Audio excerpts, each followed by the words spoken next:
Boa noite, queridos irmãos. Vamos então, com confiança de que vamos hoje todos nós sairmos daqui bem melhores do que quando chegamos, sempre com otimismo, com alegria, com muita fé, sabedores que somos que o plano maior não pede de nós e não pedirá de nós nada que estiver além das nossas forças. Então isso é uma coisa muito importante, que nós saibamos, nós estejamos sempre assim, muito cientes desse carinho que eles têm conosco, dessa consideração que eles têm conosco. Eles nos tratam de uma maneira tão especial e nós muitas vezes esquecemos. Eu trouxe hoje para conversar com vocês, esse livro aqui se chama No Roteiro de Jesus. Esse livro, ele é um apanhado de várias histórias psicografadas por Chico Xavier. Quando o médio é bom, a gente já confia, né? A gente já bota fé. Ditadas pelo espírito de Humberto de Campos, que também é alguém que está acima de qualquer suspeita. E Humberto de Campos, ele meio que se especializou em contar a história de Jesus. Então isso para nós é uma coisa muito boa também. E eles pegaram e pensaram essas histórias. Como é que eles fizeram para selecionar? Eu não sei, porque tudo se refere a Jesus, é muito valioso, né? Mas eles pensaram histórias para compor este livro, sendo que a primeira parte dele são aqueles anos que Jesus passou da infância até o início da sua pregação. A segunda parte são os anos de pregação. E a terceira parte é após o desencarne de Jesus. Então, ficou uma coisa assim bem prática, bem otimizada. Eu particularmente gosto bastante. E eu escolhi o capítulo 42, que fala de um texto que foi extraído do livro Contos e Apólogos,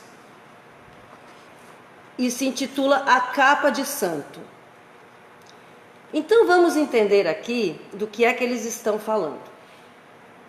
Certo discípulo, extremamente aplicado ao infinito bem, depois de largo tempo ao lado do Divino Mestre, onde é que ele estava? Com quem que ele estava? Com Jesus. Não era assim a Roberta, o Wilton, não. Era uma pessoa que já desfrutava da companhia de Jesus. Era alguém da equipe de Jesus. Só para a gente saber o naipe da criatura de quem nós estamos falando. Então, depois de largo tempo ao lado do Divino Mestre, recebeu a incumbência de servi-lo entre os homens na terra. Então, agora ele recebeu essa tarefa vai servir Jesus no planeta Terra, reencarnado. Desceu da esfera superior em que se demorava e nasceu entre as criaturas para ser um carpinteiro. Então veja, ele veio como uma criatura simples, numa atividade simples, algo que nós imaginamos. Será que há entre criaturas assim, de atividade tão básica, né? Será que existem servidores do Cristo ali? Está aqui, o livro está nos dizendo isso. É Humberto de Campos contando através de Chico Xavier. Operário digno e leal, muita vez experimentou conflitos amargurosos, como qualquer pessoa, né? Mas fervoroso, apegava-se à proteção dos santos e terminou a primeira missão admiravelmente. Ok, então vejamos. Discípulo do Cristo, desfrutava da companhia do Cristo e desceu à terra para operar entre os homens, numa atividade humilde, mas sempre a serviço de Jesus. Desempenhou a tarefa admiravelmente bem. Então, tornou ao céu jubiloso ou seja, retornou com a missão cumprida. Então vocês imaginem aquela pessoa que recebe uma tarefa e quando desencarna, chega lá no plano espiritual, Jesus bate nas costas e diz assim, ó, bacana, valeu. Já pensou? Que sonho, né? Sonho para nós, né? Para alguns já é realidade. Muito bem. Feito isso, ele recebeu uma nova tarefa para reencarnar como um marinheiro. Regressou à carne como marinheiro, trabalhou, e aqui eles dizem o seguinte: trabalhou assíduo em viagens inúmeras, espalhando benefícios em nome do Senhor. Então veja bem, o que eles estão nos dizendo aqui? Que uma criatura, mesmo em condições humildes, em circunstâncias humildes, ele pode operar em nome do Senhor, ou seja, com fidelidade a Deus. Então, nenhuma pessoa está excluída disso. Qualquer um de nós pode estar fazendo isso, certo? Eu fico pensando muito naquelas situações que a gente pensa assim: ai, mas será que o que eu estou fazendo na minha tarefa, será que é uma coisa assim digna de depois eu receber, né, um reconhecimento? Porque a gente que vira espírita, a gente começa a ler a literatura espírita e a gente começa assim a ter umas aspirações assim meio glamurosas, né? A gente quer glamour, né? A gente imagina aquela cena hollywoodiana, né? A gente tá aquela aureolado de luz, né? Aquela coisa toda assim bacana. E eles estão nos dizendo aqui que para servirmos a Deus e sermos reconhecidos, a humildade já é um bom começo. Serviu como marinheiro e diz que houve momentos em que a tempestade o defrontou, ameaçadora, mas o aprendiz, olha a condição que eles colocam, o aprendiz, nas lides do mar, recorria aos heróis bem-aventurados e entesourou forças para vencer. Uma coisa que a gente nota aqui, que eles sempre reforçam, que ele tinha uma confiança muito grande naqueles espíritos que o assessoravam, que o acompanhavam, que o amparavam espiritualmente. Então, todas as vezes ele enfrentou dificuldades. E quando enfrentava as dificuldades, ele elevava o pensamento e se agarrava, digamos assim, como se diz no popular, se agarrava com os seus espíritos protetores. E aqui o texto é bem claro, eles nunca lhe falharam. Nunca falharam. Rematou o serviço de maneira louvável, voltou à casa celeste e depois retornou ao mundo para ser copista. Então aqui, para a gente poder entender um pouquinho, ele foi, pelo que conta aqui nesse texto, ele diz que depois de ser copista, ele foi lavrador, filósofo, médico. Depois ele começou a experimentar outras funções, alfaiate, escultor, poeta, músico, escritor, professor, administrador, condutor, legislador, e sempre se retirou da terra com distinção.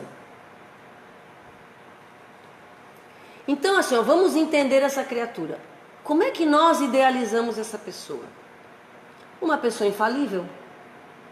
Porque ele envergou todos os personagens, digamos assim, todas as profissões, e ele saiu do mundo admiravelmente bem.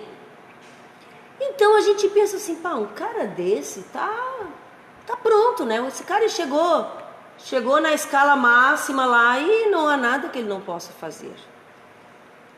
Bom, aí, vitorioso em tantos encargos, foi chamado pelo mestre. Já pensou, tá na frente do mestre, ali cara a cara, olho no olho. E o mestre lhe falou conciso: tens vencido em todas as provas que te confiei. E agora podes escolher a própria tarefa. Olha só que glória, né? Então pensemos assim, ó. Eu gosto muito dessa mensagem que vocês têm aqui. Vinde a mim todos vós que estáis aflitos e sobrecarregados, eu vos aliviarei. Tomai sobre vós o meu jugo e aprendei comigo que sou brando e humilde de coração, e achareis repouso para vossas almas. Pois é suave meu jugo e leve o meu fardo. Ou seja, tudo corrobora que Jesus não nos pede nada além das nossas forças. Não pede e não pedirá. Tenhamos cada vez mais convicção disso. Ele chegou no ponto para esse servidor que mostrou tanta fidelidade, e a fidelidade que nós estamos falando aqui não quer dizer que ele não tenha cometido erros na execução das tarefas, mas a fidelidade dele foi que, diante das dificuldades, ele não perdeu a fé, em momento algum. Ao contrário, ele admirava-se, o texto diz isso, tá? Tamanha devoção adquiriu que não sabia mais trabalhar sem recurso imediato ao concurso dos espíritos glorificados na própria sublimação. Ou seja, ele entendia, ele tinha convicção, certeza de que toda vez que ele pedia aos céus que lhe desse força, que era atendido. Ele sabia. Semelhantes benfeitores seriam campeões da graça, privilegiados do Pai Supremo. Olha a ideia que ele tinha daqueles de quem ele recebia o auxílio. Campeões da graça, privilegiados do Pai Supremo, ou súditos favorecidos do trono eterno. E por isso, prosseguiu trabalhando, agarrando-se-lhes a colaboração. Muito bem. Aí, ele criou no imaginário dele que esses espíritos que o assistiam eram criaturas à parte da criação, privilegiados de Deus, eram super espíritos. Então, quando Jesus vira para ele e diz assim: tu foste tão fiel em tudo que eu te recomendei até agora, então agora tu pode escolher a tua tarefa. Você vai mais uma vez, vai ter que reencarnar, mas dessa vez você pode escolher. O que ele vira para Jesus? Pela admiração que ele tinha a esses espíritos que o socorriam, ele disse: Senhor, tantas graças tenho recebido dos benfeitores divinos, que doravante desejaria ser um deles junto da humanidade.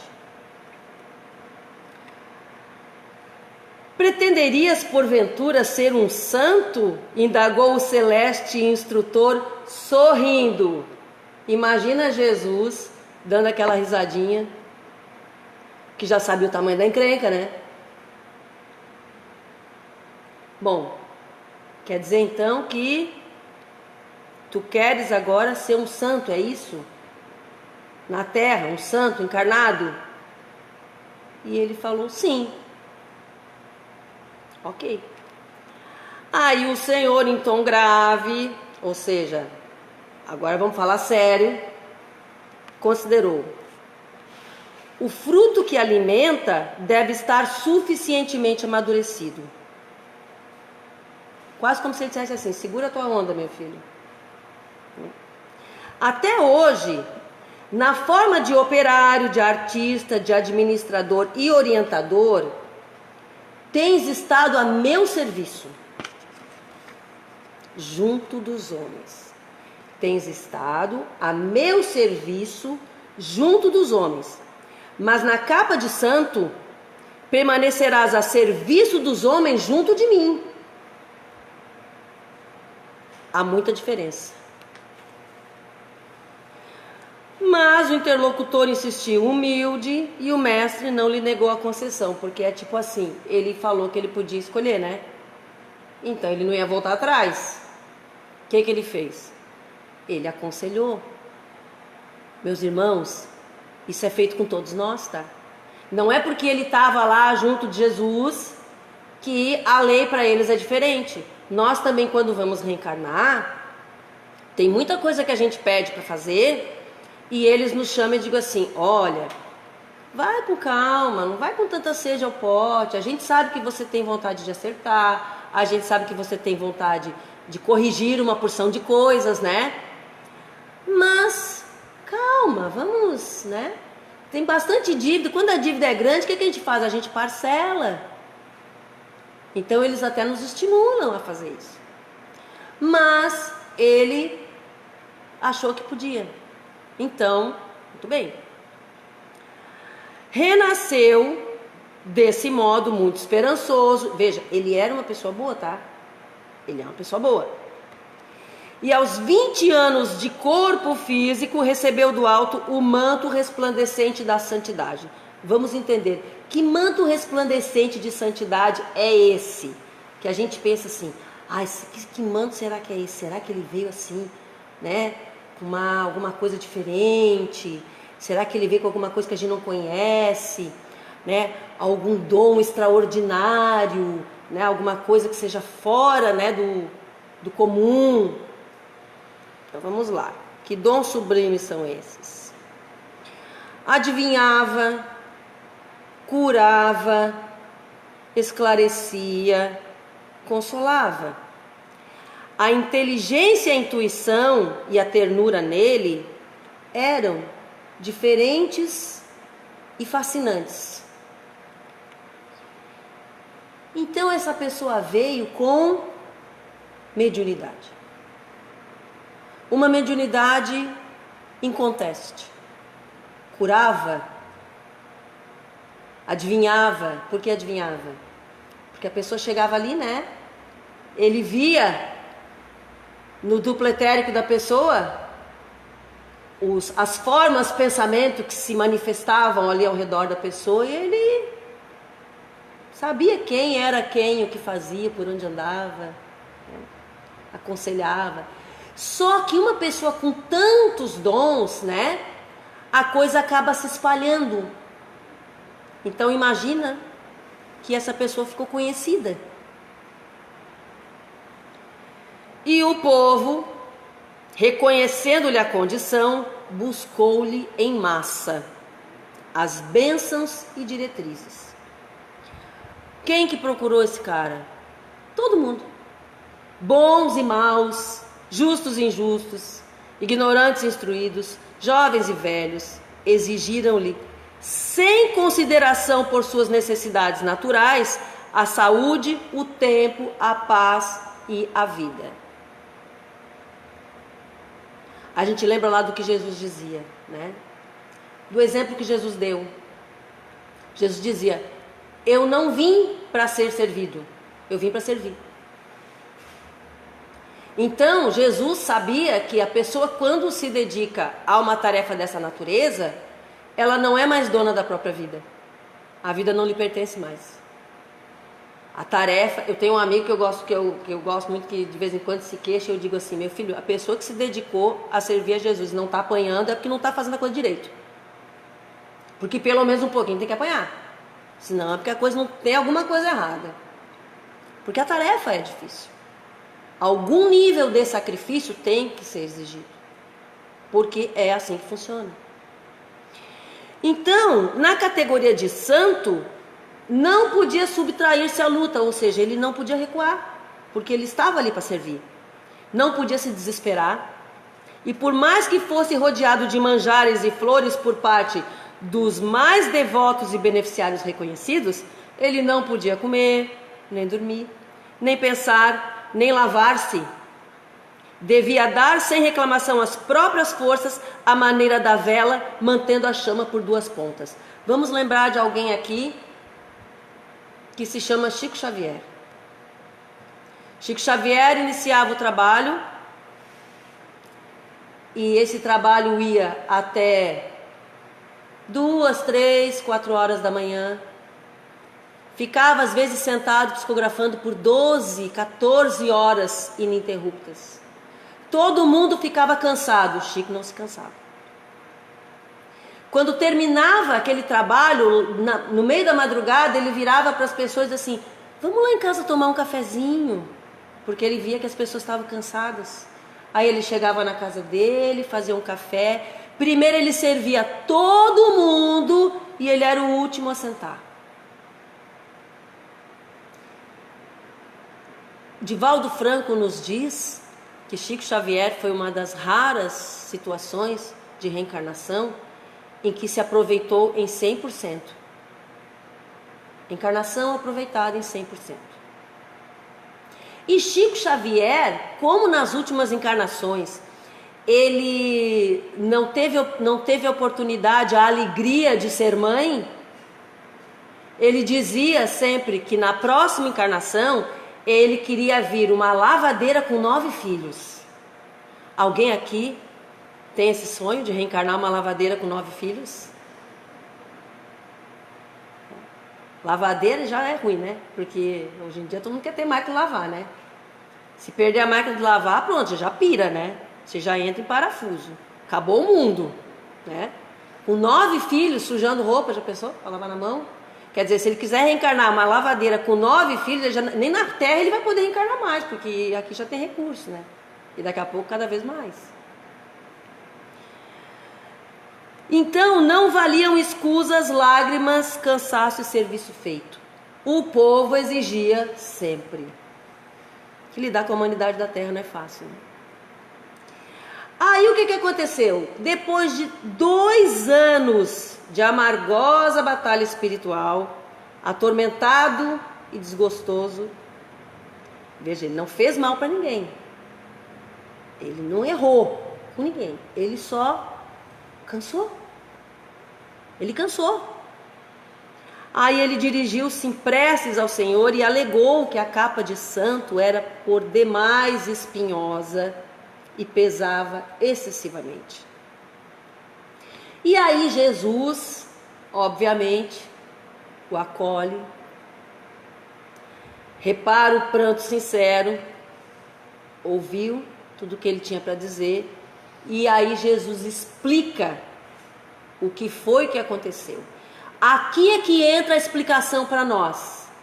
Aqui é que entra a parte que nós vamos, a lição que nós vamos colher.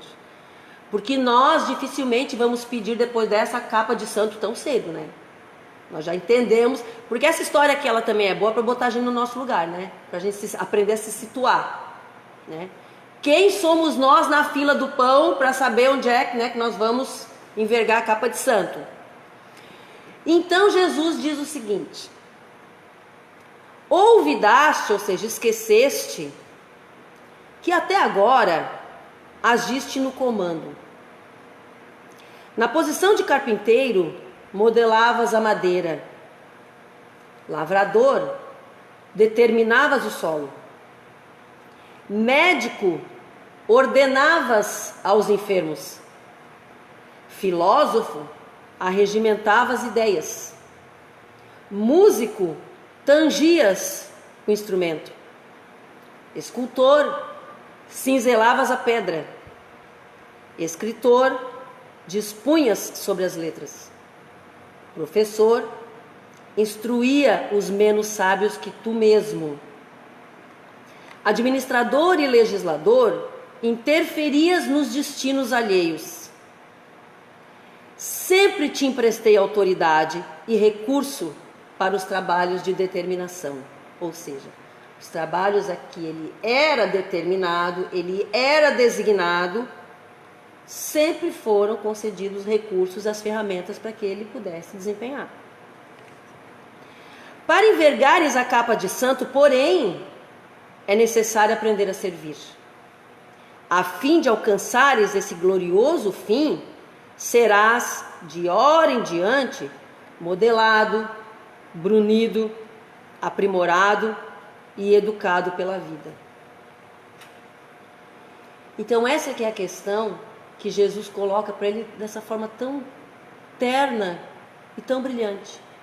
Que quando nós estamos a serviço de Jesus no plano terreno e que nós estamos fazendo aquilo que nos determinaram, eles vão prover para que nós tenhamos recurso para sermos bem-sucedidos.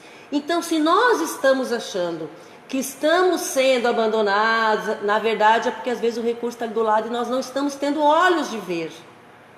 Nós não estamos percebendo. Porque Ele jamais nos pediria algo acima das nossas forças. Agora, quando queremos a santidade entre os homens, nós temos que aprender a sermos moldados pelos desejos das pessoas, pelas necessidades das pessoas, pelo que as pessoas buscam em nós. Então, nesse caso, as criaturas é que vão nos moldar. E a maioria de nós não está preparado para isso. Nós não temos condições nem psicológicas e nem morais para isso ainda. Não temos. Porque como diz aquele rapaz, que eu já falei aqui uma vez, ele dizia que Jesus é movido pelo amor. Ainda vou buscar quem é o nome do rapaz. Jesus, ele é movido pelo amor. Nós somos movidos pela moral.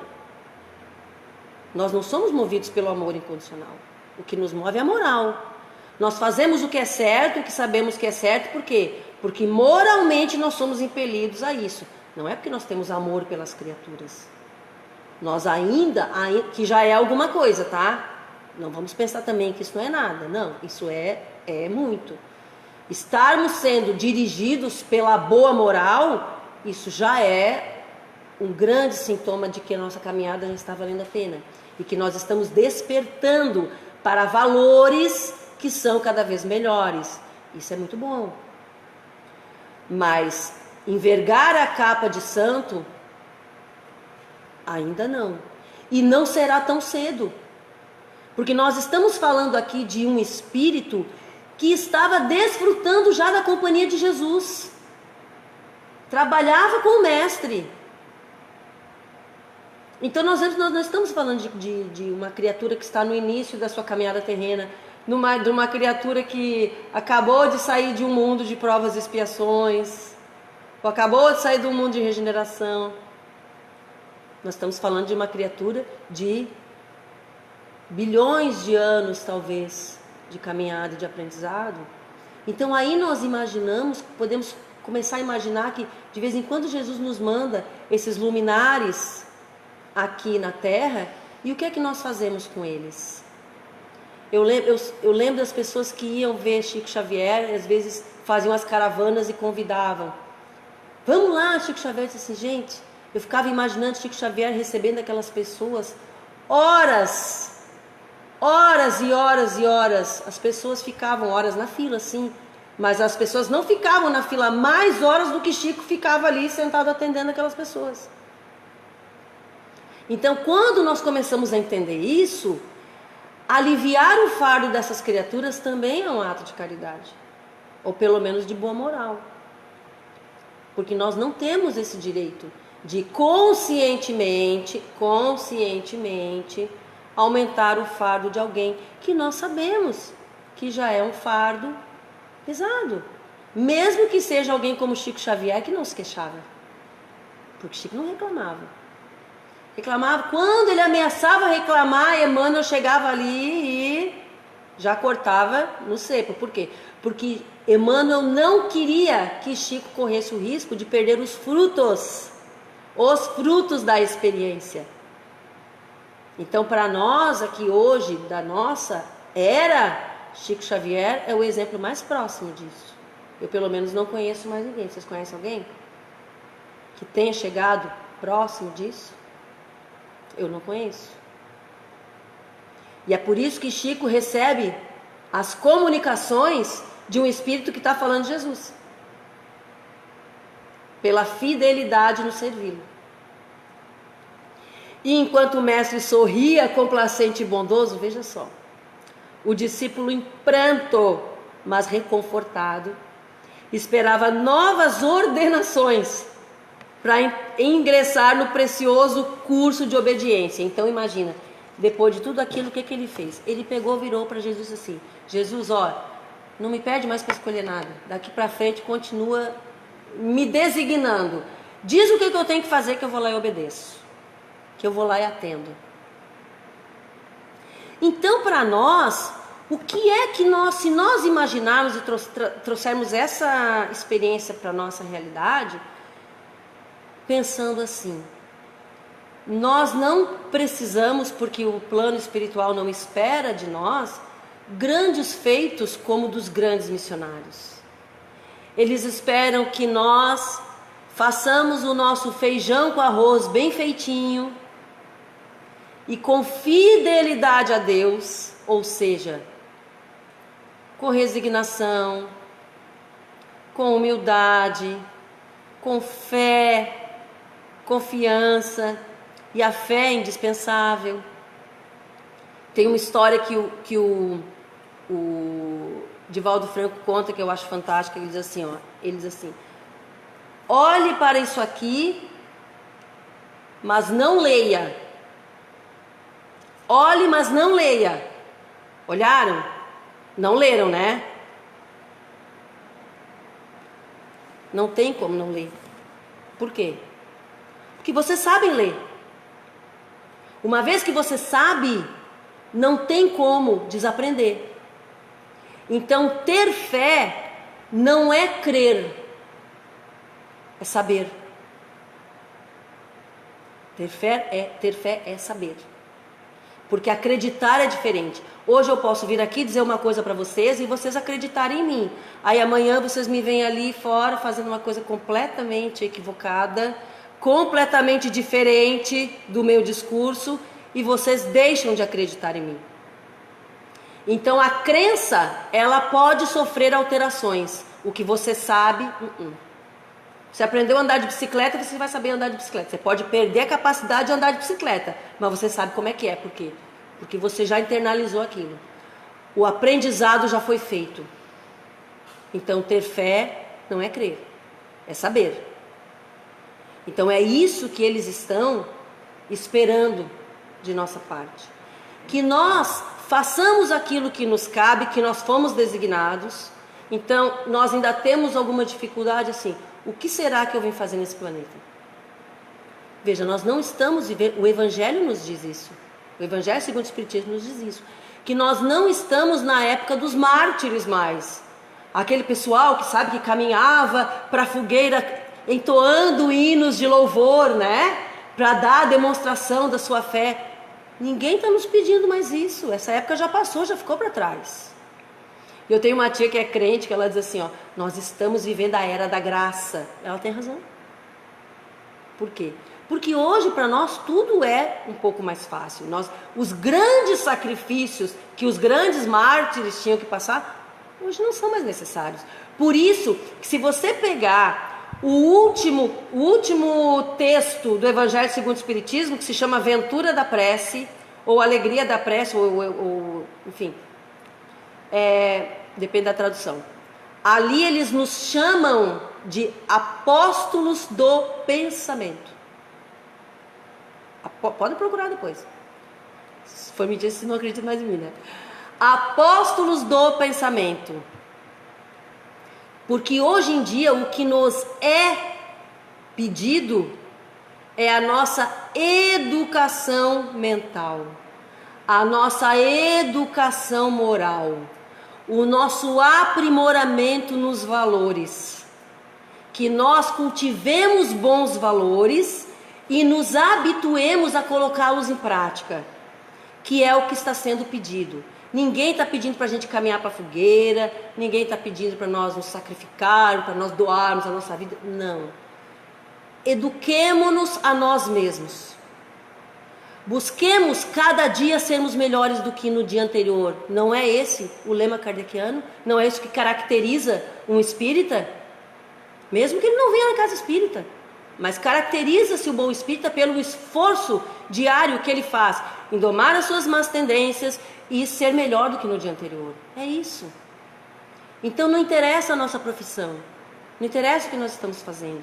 O que interessa é a dignidade que nós estamos imprimindo em tudo que fazemos, os valores que nós estamos incutindo nas gerações que estão por vir, que olha, eles vão precisar, porque quanto mais a tecnologia nos nos excluir dos trabalhos pesados fisicamente, significa que cada vez mais nós teremos que colocar o nosso intelecto para trabalhar. Então, nos mundos evoluídos, o trabalho braçal não existe mais, o trabalho é todo intelectual.